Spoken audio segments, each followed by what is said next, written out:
Morning, Jasmine. Thanks for being on the agenda this morning. Okay, why don't we go ahead and get started. Welcome everybody to our June 1st collaborative resource sharing meeting. It's great to see you all, and I am very much looking forward to the time when we can go ahead and meet in person. So on our agenda for today, we are going to, like I said, in just a couple moments, break out into small groups and do a very quick icebreaker. We're going to come back together. And Tara Zuardo, who is the coordinator with the Mountain Housing Council, is going to give an update on the status and some opportunities around housing projects in the Tahoe Truckee area. Jasmine is going to give us a Nevada and Placer County update. At that point, we will then do our resource sharing time. So if you have any program updates or anything that you would like to share with our other collaborative partners, this will be your time to do that.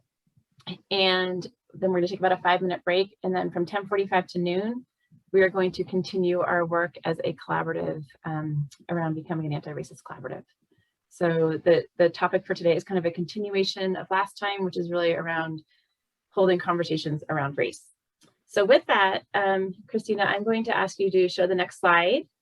And in small groups, we are going to, if you could each find an object that's somewhere in your space, in your virtual space. So anything that brings you joy, it could be like your coffee cup, it could be your pen, it could be like your earring. So anything that brings you joy. And then you're going to have a minute or two to share with your group. So Christina, if you want to do like 6 groups of 4, so that we can do that in about 8 minutes or so, that would be great. And then again, we can drop the question into the chat box.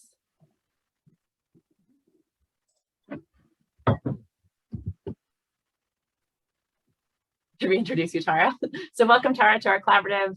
And yes, thank you so much for sharing a housing update. So I will turn it over to you for about the next 10 minutes or so. Great. Thanks, Allison. Can everybody hear me okay? Yes. Good. Okay. Well, this is, thanks for having me today, guys. The housing stuff is extremely complex.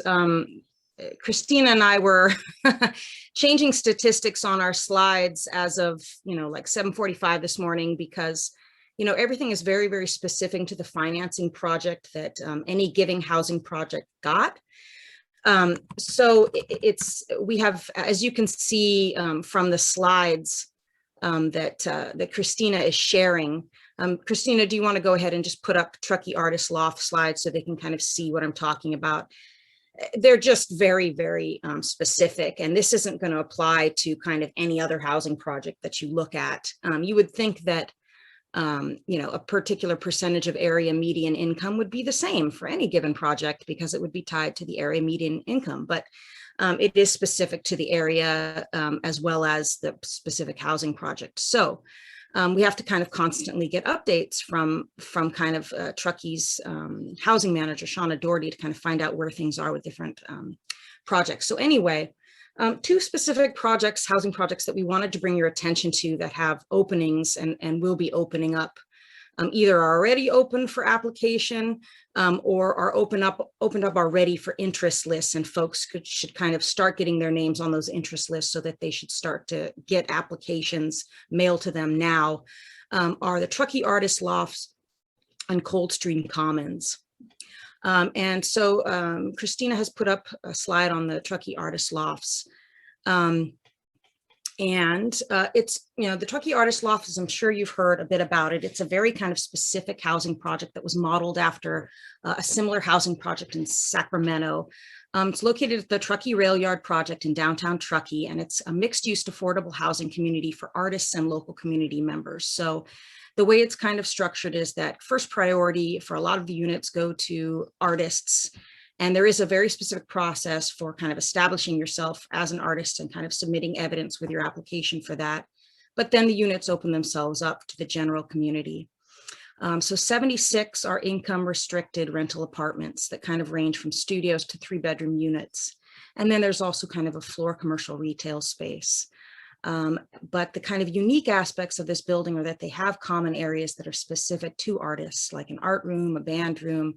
And then, of course, they have areas that are kind of common to other housing units, such as an outdoor common terrace and a barbecue picnic area and things like that. So most of the units have been filled, but there are some remaining units that are very specific to income levels. And again, please refer to this chart. We can distribute it to anybody who needs it. But these are the units that are still open, and they correlate to very specific income levels based on the household size.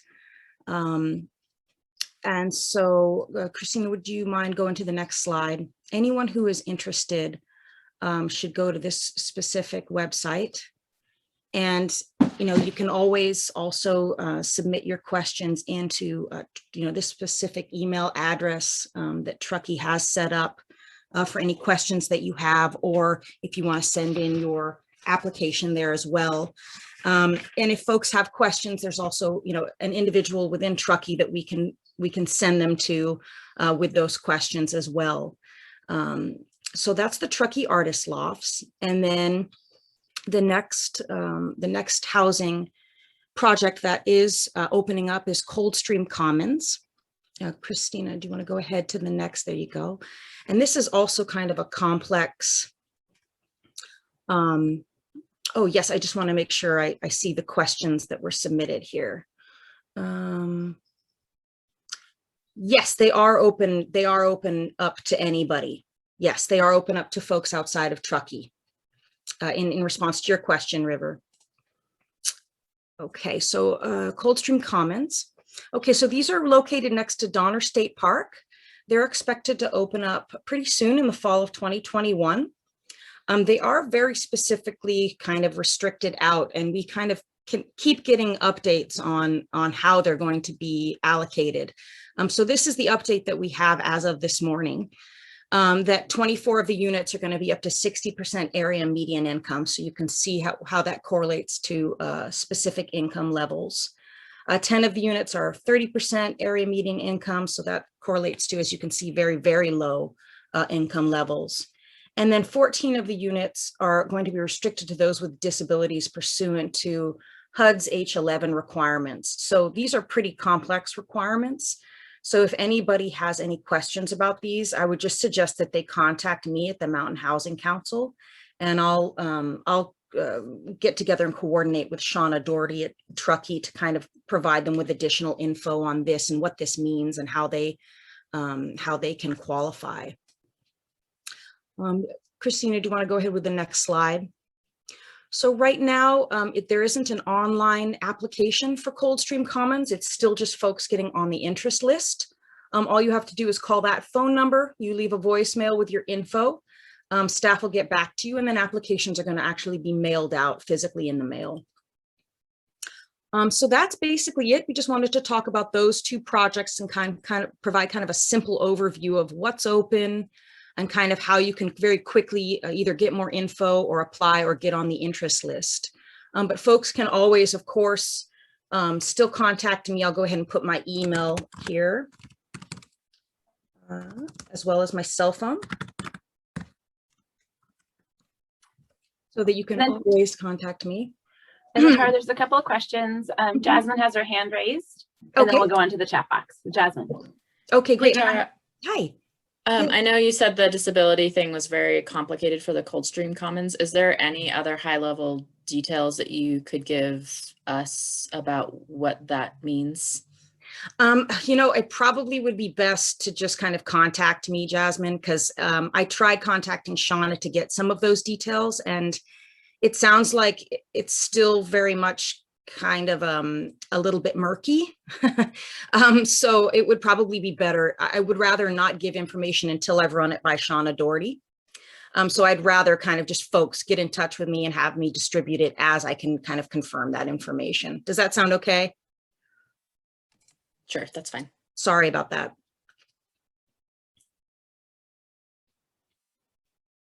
Did anybody else have questions? Yeah, there's a question in the chat box from Kevin. What's the ETA for moving in look like for applicants if they are approved? Yeah, so is that for the Truckee Artist Loft or Coldstream or everything? How about everything? Okay. I think we're looking at later this year for all of them. Christina, does that sound right? Late this summer is projected for Truckee Artist Lofts, and then Coldstream Commons, same thing. We haven't given a specific date yet. It still is based on inspection, but late summer, early fall. The town of Truckee is planning to do an open house in October, where they will work in partnership with TART to do tours of these new housing projects. And so the expected date is sometime late summer, fall. Okay, great. So Truckee Artist Loft, obviously a little bit earlier than Coldstream Commons because they still haven't even started processing applications yet. But Truckee Artist Loft obviously is a little bit ahead of things. But we will be circulating info on those open houses and make sure that you all get information on that. So other final questions or comments for Tara? Oh, Claire has a question about who reviews or approves the applications. Oh, good question. So the Regional Housing Authority are actually the folks who are in charge of kind of ultimately looking over the Truckee Artist Lofts applications. Coldstream Commons, shoot. I think that the town of Truckee is involved in that. Does that sound right, Christina? It is the, I want to say it's through the developer, Neighborhood Partners LLC. Okay. Yeah. And then Truckee Artist Lofts is through Regional Housing Authority up to 50% AMI. And then they also, their own developers, CYF Development, is processing applications that are, anywhere from 50 to 80. So there's 2 ways to apply, and all the information is on their website. Right. And basically what I've provided, I was more comfortable providing the town of Truckee, I guess, as opposed to Regional Housing Authority, because there was some concern that things were maybe getting a little bit blocked up at Regional Housing Authority.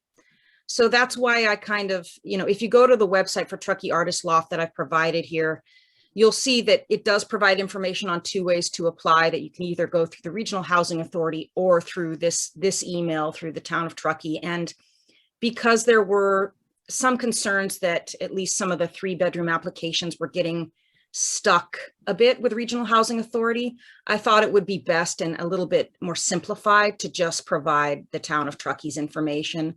I have a lot of faith in Shauna Doherty at the housing manager for town of Truckee. And so I do think it's a little bit simpler to just go through one email, basically. So that's what I would recommend if folks have applications, questions. I would honestly just stick to Truckee, and Shauna will help you. Or you can always ask questions of me and I can direct you there. But just know that I know, at least with Regional Housing Authority, sometimes there was some concerns that maybe applications were getting turned down and people didn't know why or not processed. Thank you. Yeah. Okay, so any other final comments or questions? Okay, well, thank you, Tara and Christina. I appreciate the quick overview.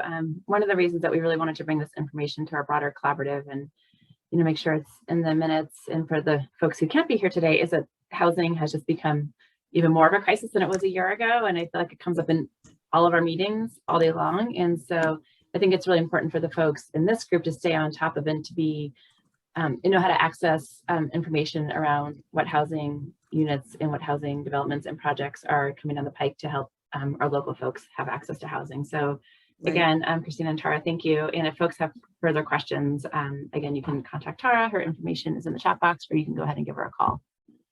Thanks, so thank you, Tara. Yeah, sure. All right, Jasmine, I'm going to turn it over to you for a quick county update. Good morning, everyone. Jasmine Bro with Health and Human Services for Placer, Nevada County. So I was asked to talk specifically about COVID. So for Nevada County, we're in the red tier. We're planning for the June 15th California reopening date, which there's still a lot of questions about what that will look like in practicality, as far as physical distancing in the office space, masking, people vaccinated, people not vaccinated. So there's a lot of questions still being worked out.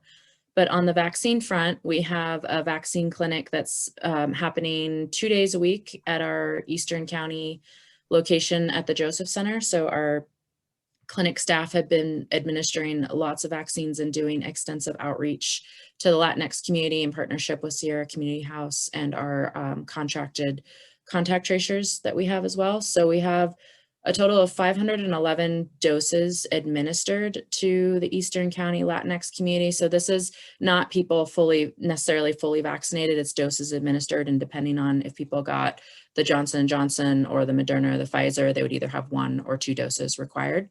And then as a total across the county, we've had 85,000 total doses administered through all of our clinics.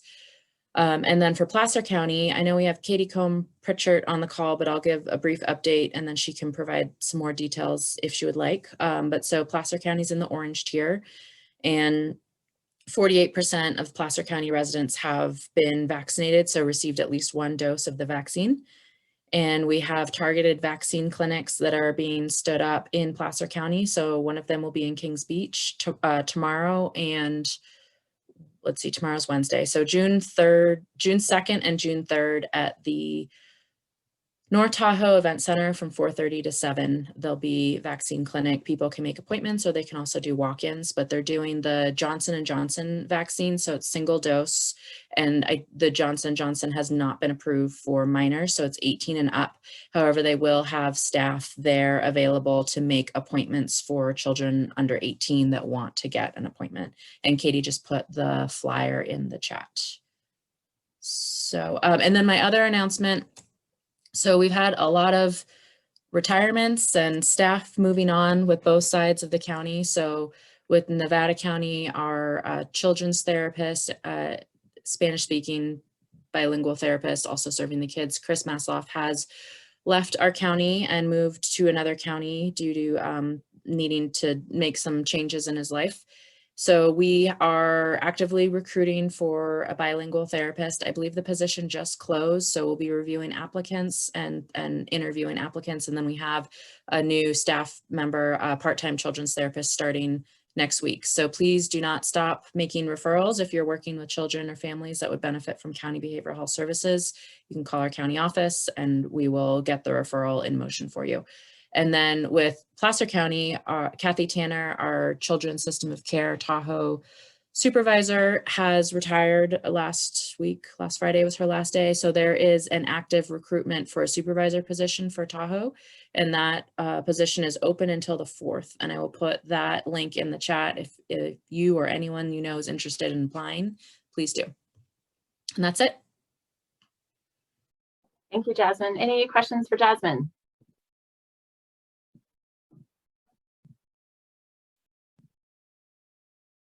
Okay, seeing now there's a couple of comments in the chat box. The flyers for the Kings Beach as well as the upcoming ones in Forest Hill Colfax are in the chat box. And Paul wrote that there are gift cards available for those who get the vaccine in Kings Beach tomorrow and Thursday.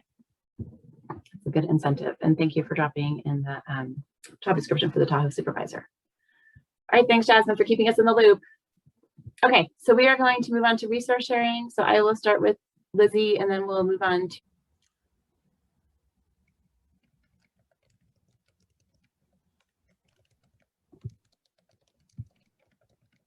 hi, everyone. We're going to come back together.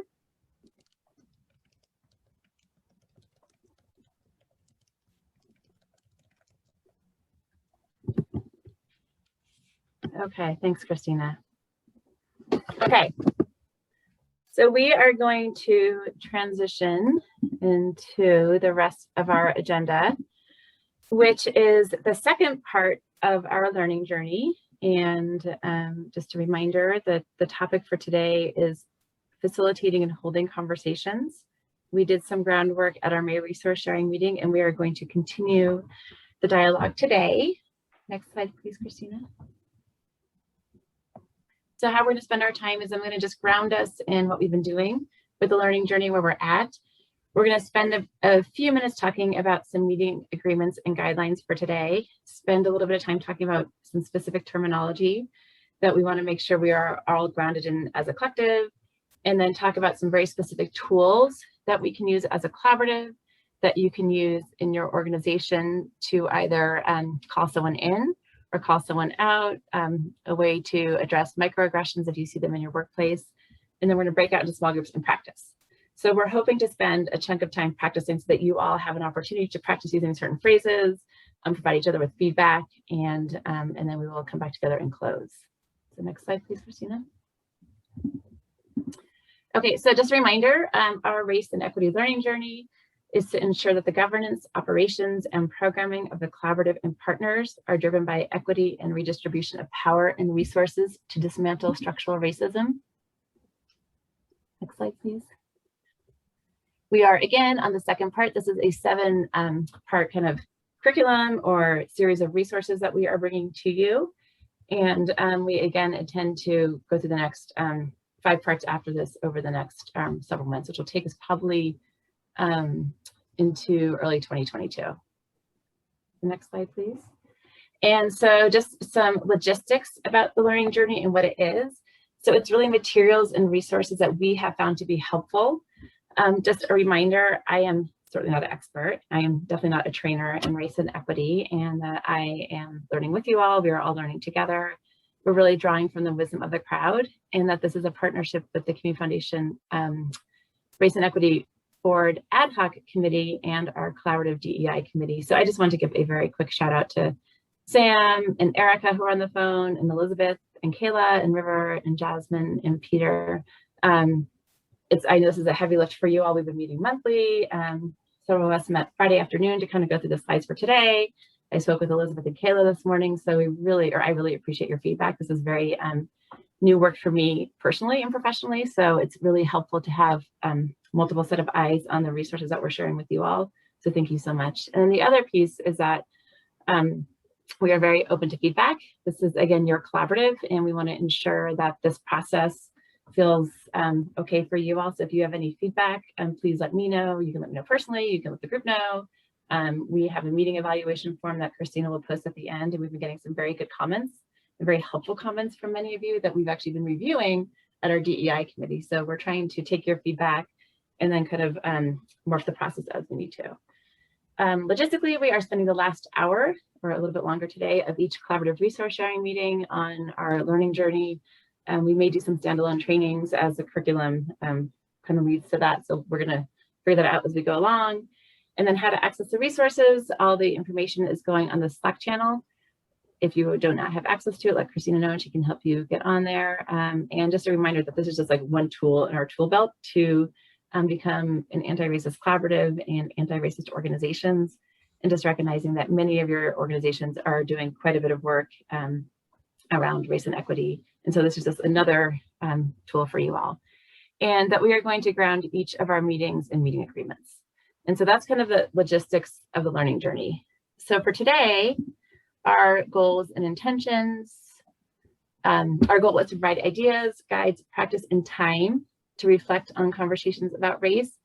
And our intention is an increase in confidence and commitment to engage in conversations. And I think, I really don't want to say more than ever because that's simply not true, but I just think it's so foundational to the work that we do together. And it's so critical that if we are going to really advance our collective work around race and really look at what it means to work in a sector that has often been driven by a white dominant culture, to have conversations like I know many of us had over the weekend around the Tulsa race massacres, that it's so important to practice. And many of us and many of you all have been having conversations around race and equity for years and years and years.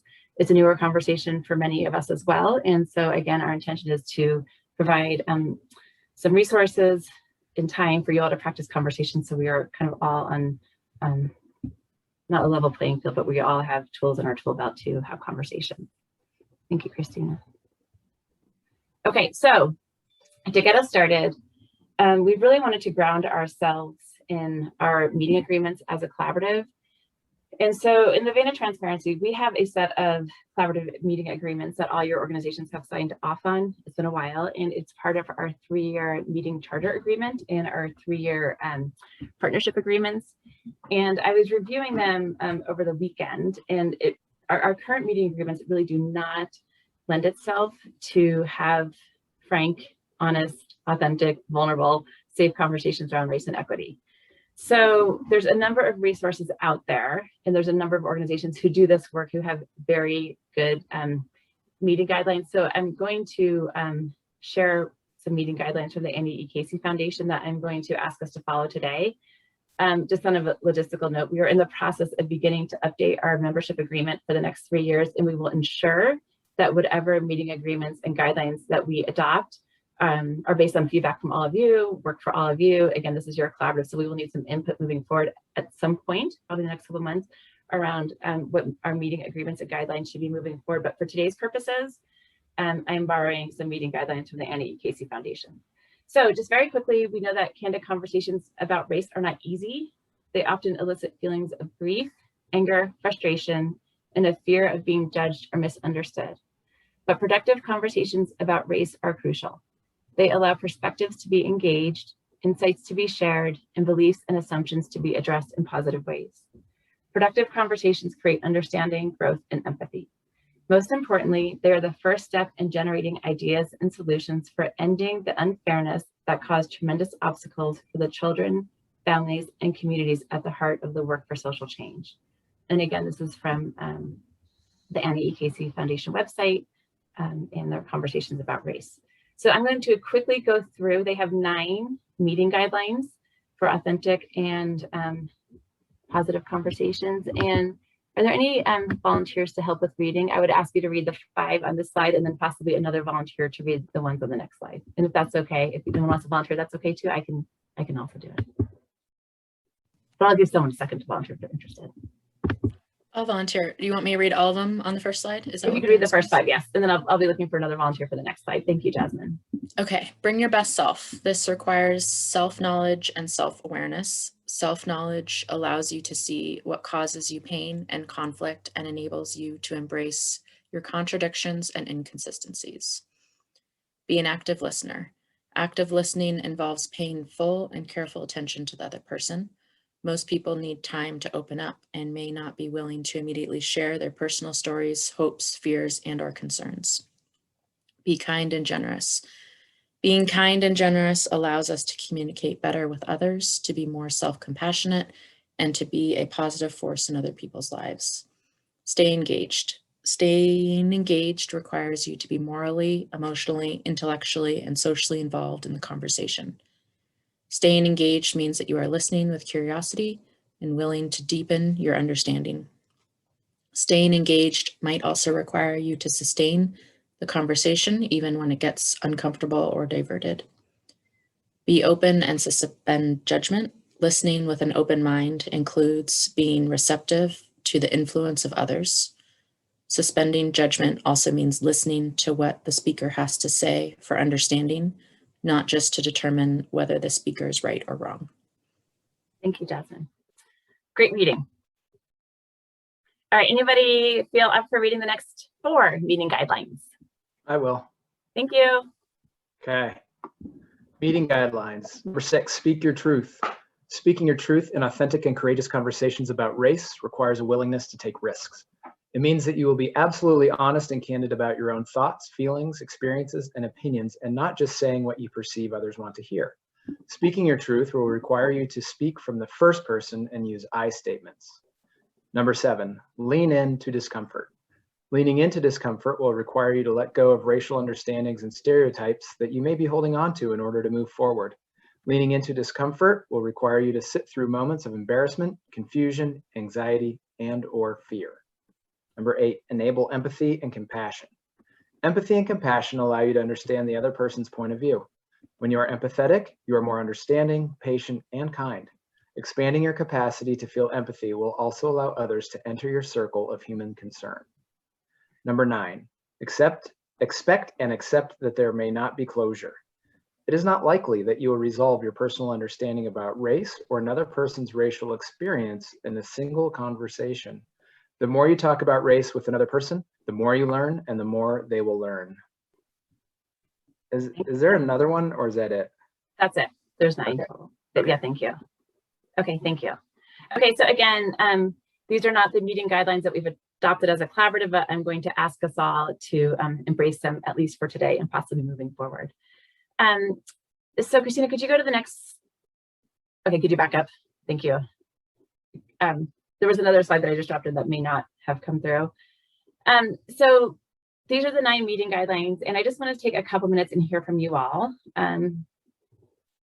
As far as looking at these meeting guidelines, what rings true for you today? Are there any that you want to hold up, any that you want to focus on? Anything stand out? And you can just jump in or you can raise your hand.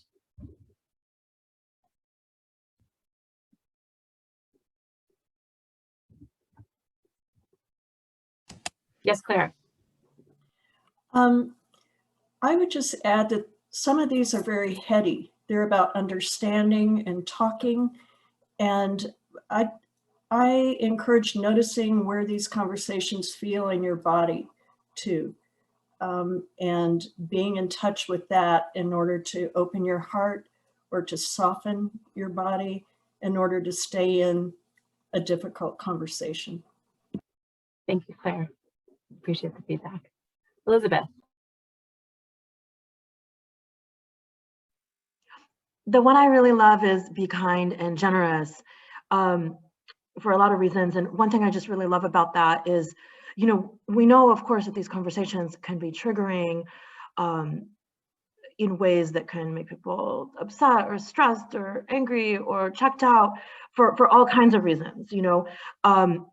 And just noticing that, and just, we all know that these are such important conversations, and to try to kind of, when those things come up, to just notice them and set them aside in order to stay in the conversation, as you know, as we all really want to.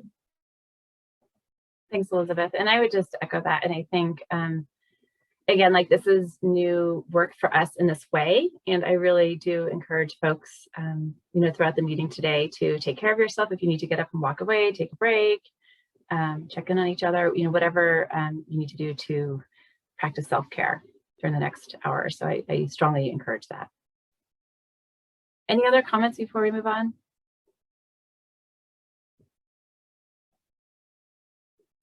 So I think for me, I'm just going to share the one that really stood out for me, and I've seen this before for other conversations around race, are expect and accept that there might not be closure. Like, I feel like, as somebody who has spent most of my professional career in the nonprofit sector, it's like we have like a grant, we have a deliverable, like we meet it and we check the box off. And I'm very used to like working that way, and have very much learned in the last several months. It's often endemic of nonprofits that are based in a white dominant culture, and our conversations around race and equity are not that. And so it's one of the meeting guidelines that I have to remind myself of frequently, and that for me personally, and I think for us as a collaborative, that this is a lifelong journey for sure. Okay, anything else that anyone has a burning desire to share? Okay, so I'm going to kick us off with a poem, if you want to move us on to the next slide. And it's by Mickey Scott Bay Jones, who calls herself a justice doula because she gives birth to justice and peace, and she is the director of the Healing and Resilience Initiative. So she says, together we will create brave space, because there is no such thing as a safe space. We exist in the real world. We all carry scars, and we have all caused wounds. In this space, we seek to turn down the volume of the outside world. We amplify voices that fight to be heard elsewhere. We call each other to more truth and love. We have the right to start somewhere and continue to grow. We have the responsibility to examine what we think we know. We will not be perfect. The space will not be perfect. It will not always be what we wish it to be, but it will be our brave space together, and we will work on it side by side. So before we get started, thank you all for entering this brave space with us. Okay, so we are going to do a little terminology refresher. In our May resource sharing meeting, we spent quite a bit of time talking about allyship versus solidarity. We talked about what it means to be a non-racist versus an anti-racist. And today we are going to talk about microaggressions and calling in versus calling out. And again, just a reminder that we know that many of you have spent a lot of time talking about microaggressions, experiencing microaggressions, have practiced interrupting microaggressions. So this is not new for many of you, but again, we just want to make sure that we are all on the same page, so that as we move forward as a collaborative, when we talk about microaggressions, we are clear what we are talking about. And then we are going to talk about a process to either interrupt microaggressions called calling in versus calling out, which can also be used to interrupt and stop more overt forms of discrimination and oppression. So we will start off by talking about microaggressions. So Daryl Wing Su with Columbia University says that microaggressions are the everyday slights, indignities, put downs, and insults that members of marginalized groups experience in their day-to-day interactions with individuals who are often unaware that they have engaged in an offensive or demeaning way. Often discussed in a racial context, but anyone in a marginalized group, be it as a result of their gender, sexual orientation, disability, or religion, can experience one. Daily onslaught of microaggressions leads to real mental and physical health consequences. And so for the terminology that we're sharing with you all, we've really committed to kind of providing a quick definition and then sharing a short video from some experts in the field who can articulate it much more clearly than I can. And then we're going to actually break out into small groups and just sorry, I can't start. Sorry, my phone just started talking to me. And have an opportunity to debrief. So Christina, I will go ahead and share my screen. And it might take me a sec to get there.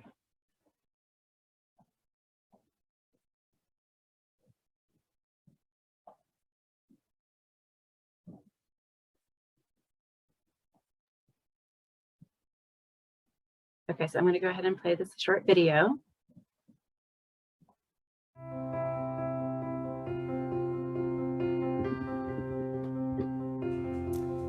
A common microaggression is the application of a slightly different hurdle or slightly different bar to Black people, and sometimes it's subtle.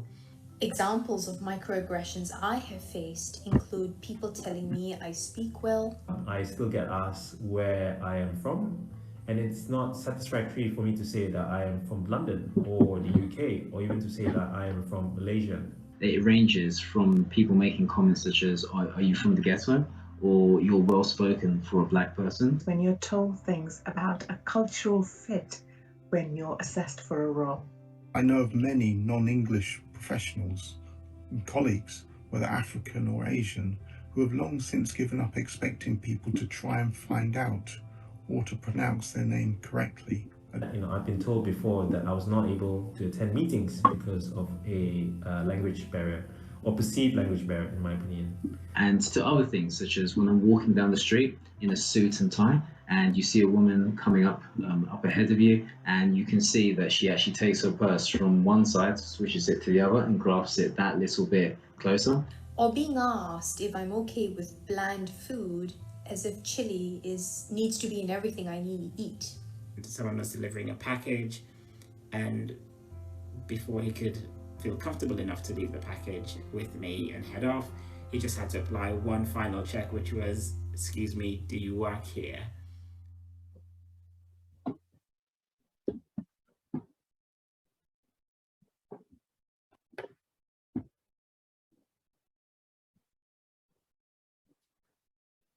Thanks, Christina.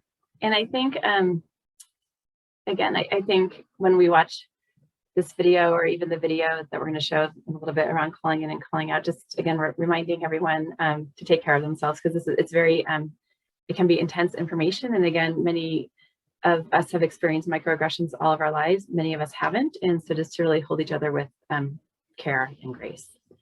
And again, I just wanted to remind everyone, about microaggressions. So it's just the second paragraph that research suggests that subtle forms of interpersonal discrimination, like microaggressions, are at least as harmful as more overt expressions of discrimination.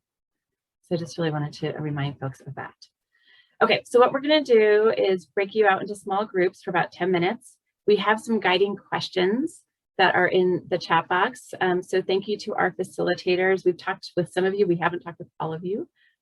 So River and Jasmine, we didn't meet beforehand, but your role as a facilitator is just to help guide the conversation.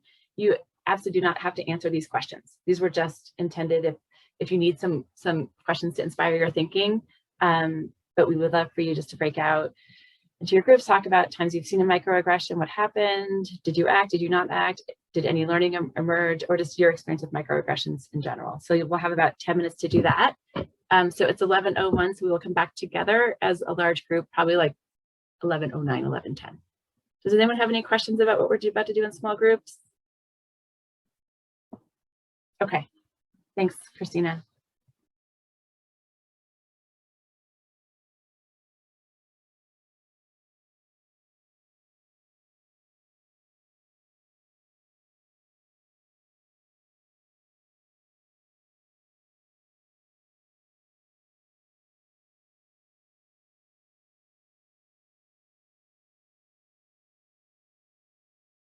interrupt me at any point if there's anything I need to, if you have feedback or share anything.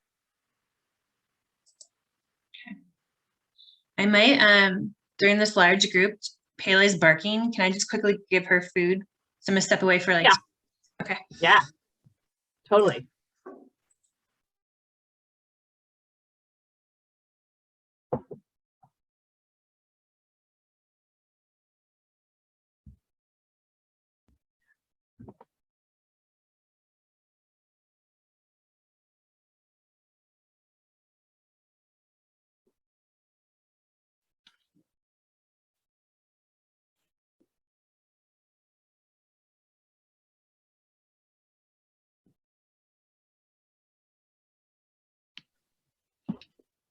We ran out of time. You did, shoot. So funny when we were like planning for it, we were like, okay, like small groups, 10 minutes. And it's one of the things I struggle with, like what's the right amount of time for small groups throughout. So thank you for letting me know that. Okay, so as we come back together, I just want to open it up if anyone wants to share any reflections or anything that came up in their small groups that they would like to share with the broader group. And moving forward, we're probably going to do, we are going to do that after each of our small groups, just come back for like a larger group reflection. Would anyone like to share anything that came up for you or for your group?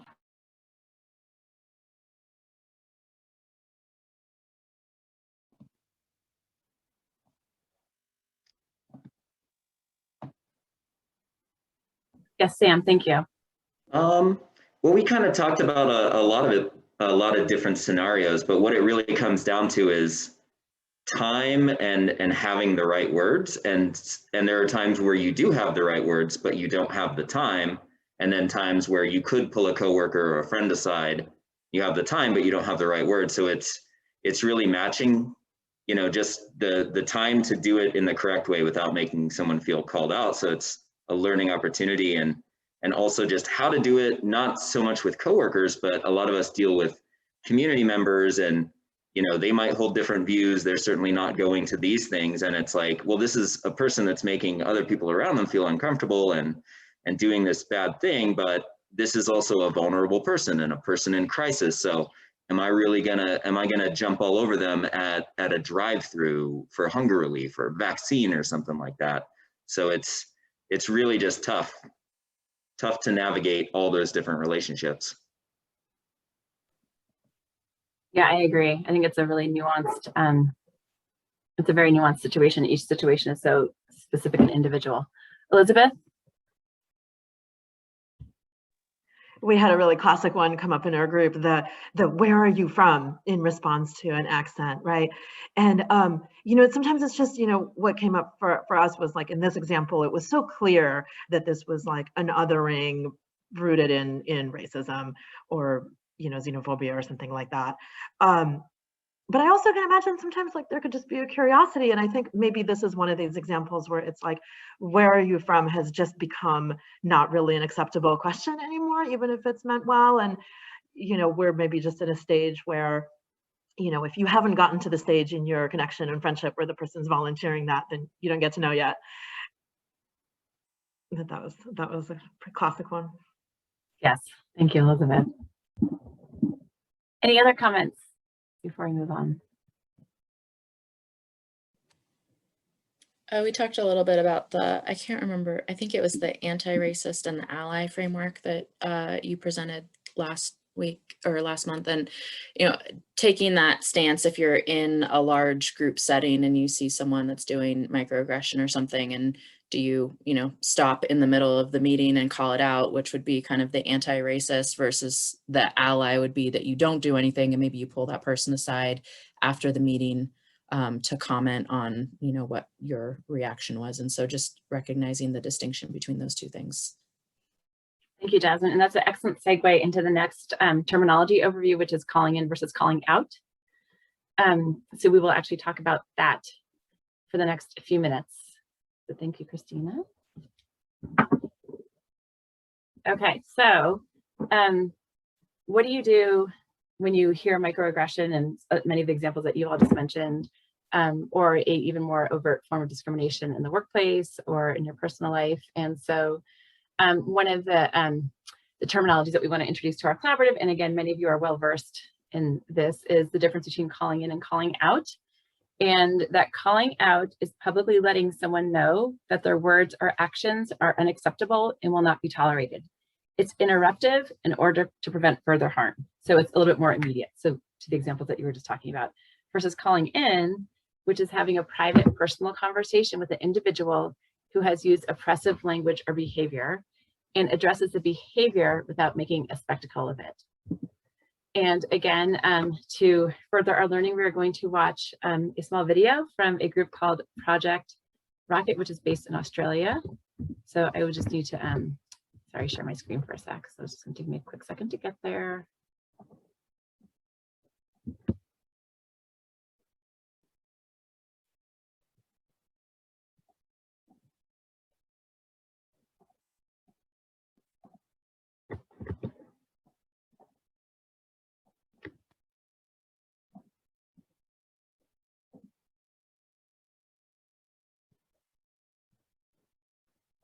Okay, sorry, it's just taking a few.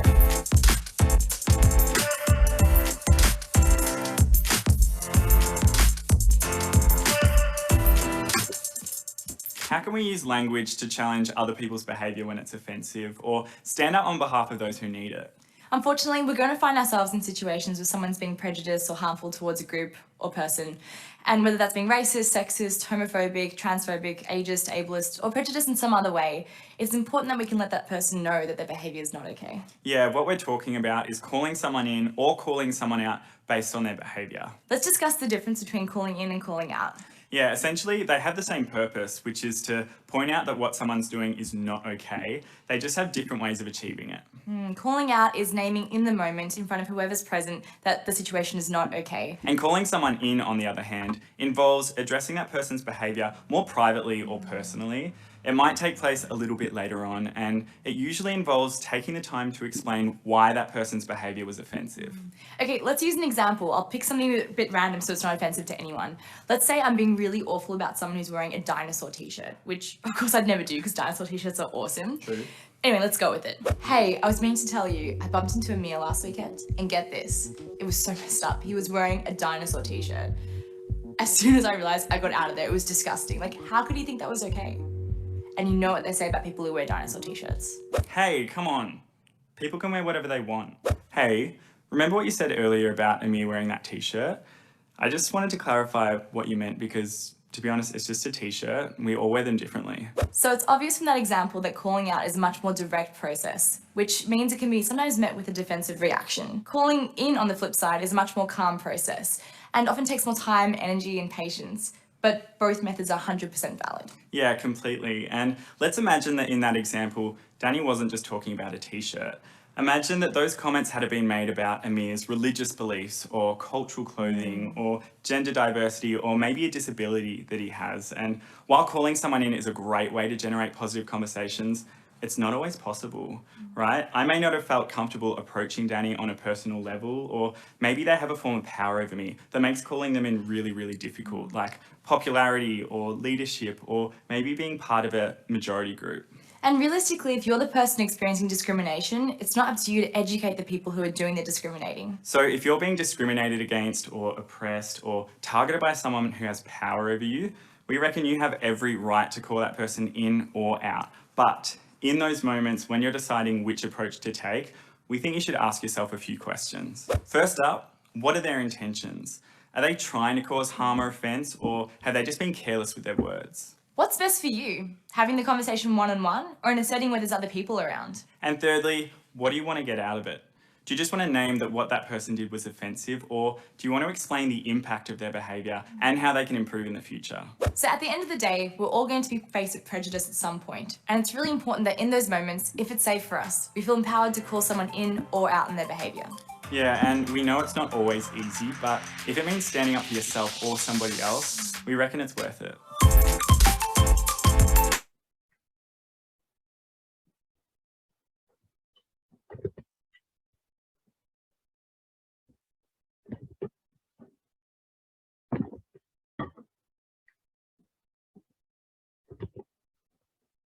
Sorry, I couldn't get the video to stop.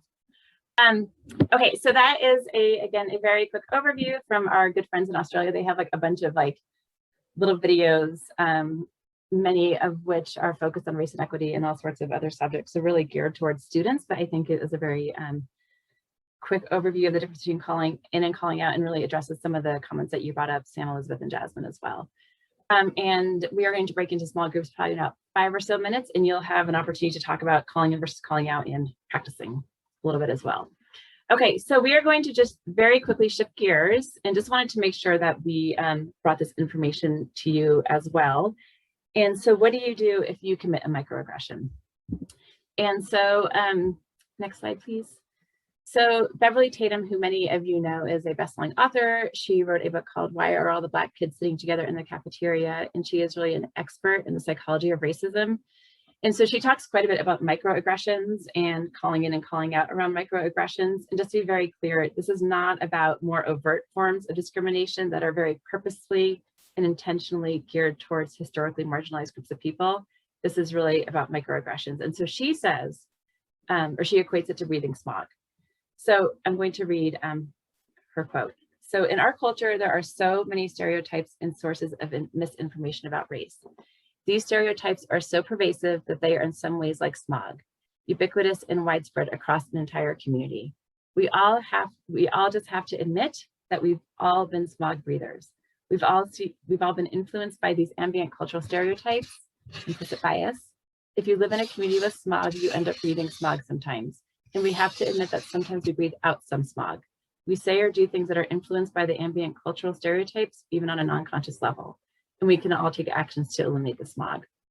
So again, we just wanted to share this with you.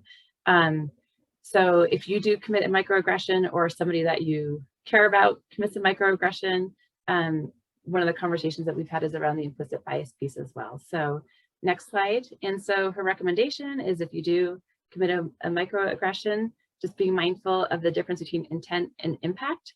And so it's a conversation many folks are having around race and equity dialogue, and that impact and intent are different. And even if your intent was not to be harmful or offensive, but the impact of your words can be hurtful or offensive. And so just being mindful of that. And if you make a mistake, you make a mistake. And if you hurt somebody, somebody has hurt feelings. So just be mindful of the difference. And again, like if you screw up, apologize. So again, not a ton of content there, but just a reminder that if you do commit a microaggression, it's okay to apologize and just recognize it.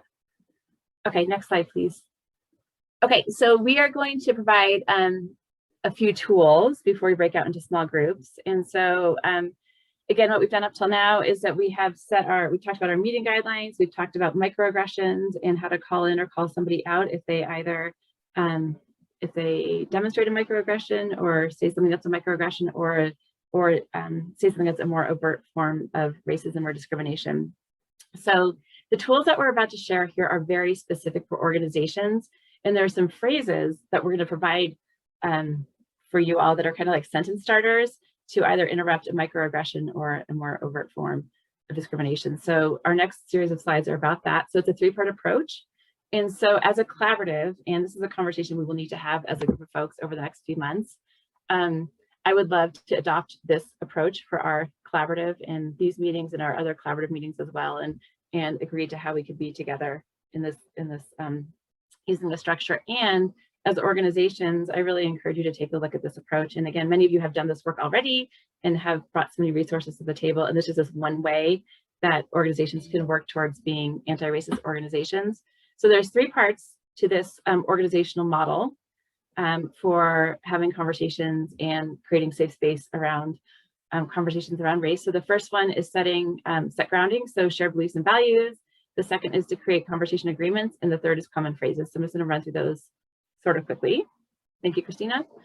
So for our purposes today, we are going to look at our collaborative shared values. And again, as I've mentioned many times, as we update our meeting agreements and our charter, I would really encourage us as a collaborative to update our values because I think that these are helpful, but I also don't think like we need more information and we need more detail around how we're going to use our values to create a safe space together as a collaborative and to really move our work forward around race and equity. And so we know that values can kind of help level set a group. Values can help align partners. Values can often inspire, they can motivate, they can kind of remind people of the bigger picture for sure. And as a collaborative, we often talk about value-based decision making. And so if we're making decisions as a collaborative, for example, on something we're going to advocate on, or kind of a focus area that we're going to pick up, how do we lean back on our values to help guide us? And I think when we talk about calling people in and calling people out, we want to be really clear what we're calling them back into. So we are calling people back into our shared set of values. And so again, I'm just introducing these now. We will update our values over the next, I want to say 2 months, but I just have to get clear on the time frame. But again, for an organization, this is kind of like a step one, just getting real clear on what your shared values are. Next slide. So the second part is creating conversation agreements. So again, we reviewed the ones from Annie EKC Foundation earlier today, and just recognizing that conversation agreements can set the stage for discussions that are both respectful and honest. They can be referenced when a problem arises, if the problem is a violation of the agreements. So again, just a reminder what meeting agreements we are in conversation guidelines that we're kind of embracing for today. So if you go on to the next slide, Christina. So these are the ones that we reviewed earlier as a team. And again, so as a collaborative, when we decide on our meeting agreements, I look forward to, if we have to go through this process, that we can again be clear what we're calling people back into. So next slide.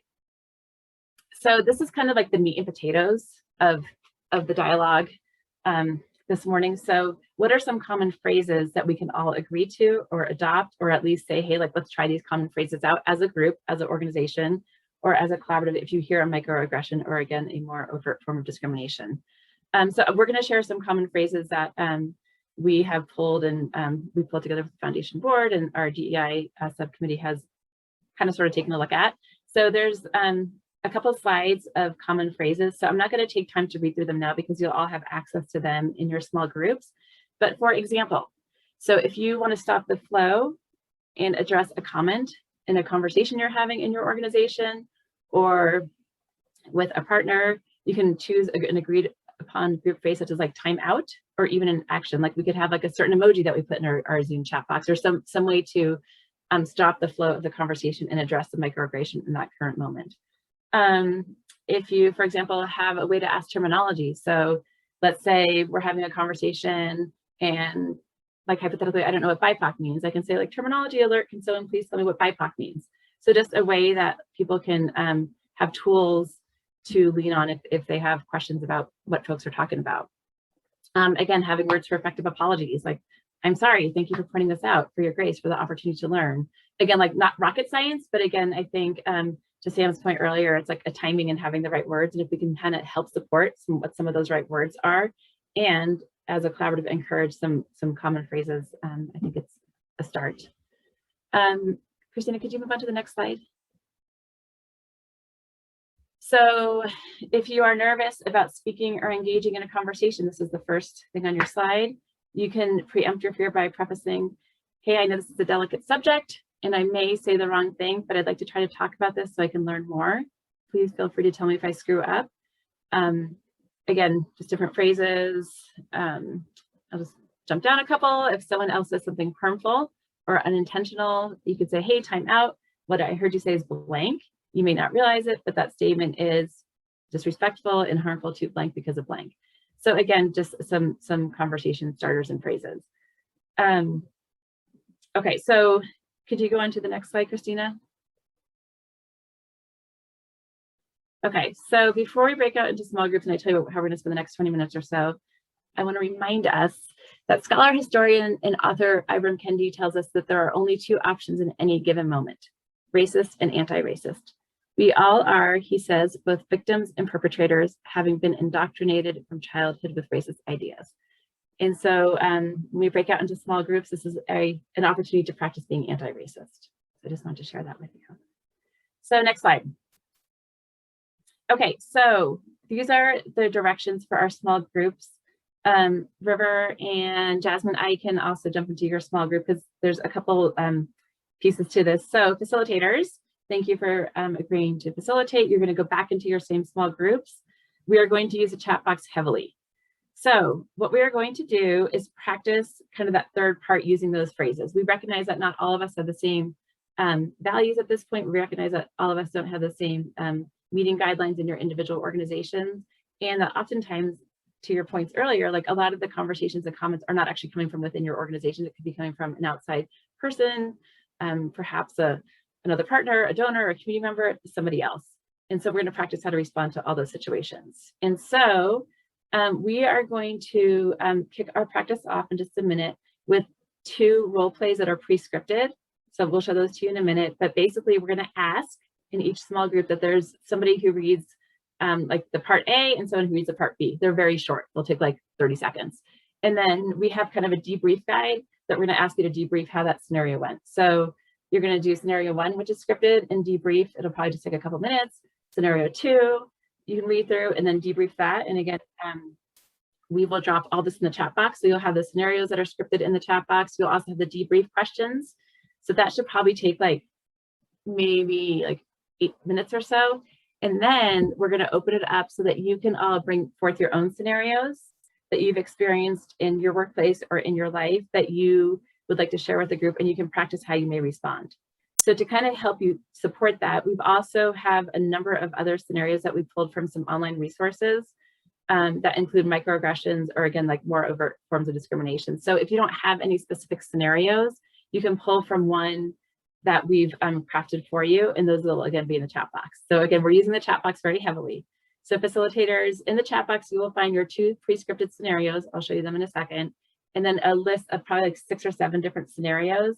The first one I've seen in other organizations I've worked with, and it's specifically relating to like a donor who may only be interested in supporting a program if it's for a certain target audience. And there's some other scenarios, again, that we've pulled from an online resource called What's Up Pittsburgh, and then another educational website called edweek.org. And then Christina is also dropping a link for the common phrases in the chat box. So you can, as individuals, you can click on that link and just pull up the common phrases. So I know I'm going through a lot of directions, and so I can hop into your small groups and just clarify if you have any questions. So Christina, could you just go to the next slide so people will kind of have a visual of what I'm talking about around the pre-scripted role play? So this is, again, I'm not going to read through it now, but this is from edweek.org. And in your small group, let's say hypothetically you're going into Elizabeth's group. Elizabeth's going to ask someone to be colleague A, someone's going to be colleague B. You're going to read your various roles, and then you're going to spend a couple minutes debriefing based on the questions in the chat box or whatever else you want to do to debrief that. And then there's another role play, practice number 2, which is also from an online resource, and it's the same thing, and debrief that. And then you can share your own examples or draw from examples in the chat box. Okay, does anyone have any questions? Because I know it's a lot of directions. That's a lot of, I just said a lot of words. So we're just choosing who's going to be A and B, and we're just going to read it out. Okay, and then debrief about how, okay. Yeah, and really the whole intent of this is just to practice. And again, many of you have been interrupting microaggressions your entire life. Many of you have been calling people in, calling people out. Many of you haven't. So this is just really an opportunity to get together and practice this work. Okay, anything else? Okay, so will we be able to see the chat in our groups? Yes. Okay. And raise your hand if you have any questions. I'm not going to join a small group unless I do, and I'm happy to hop into your group. So in the vein of full transparency, one group let me know that there was only one facilitator and one person in their group. Okay. And so I moved them to a group that's Elizabeth and Shannon. I've moved you both to a group that did not have a facilitator. And that group was Teresa, Lizzie, Claire, and Xenia. So you are now one big group. That's great. Thank you for letting us know. Okay, and then we have about 20 minutes. We'll come back, raise your hand if you have any questions. And again, I appreciate you all being here to help us advance this work together. And we'll see you soon.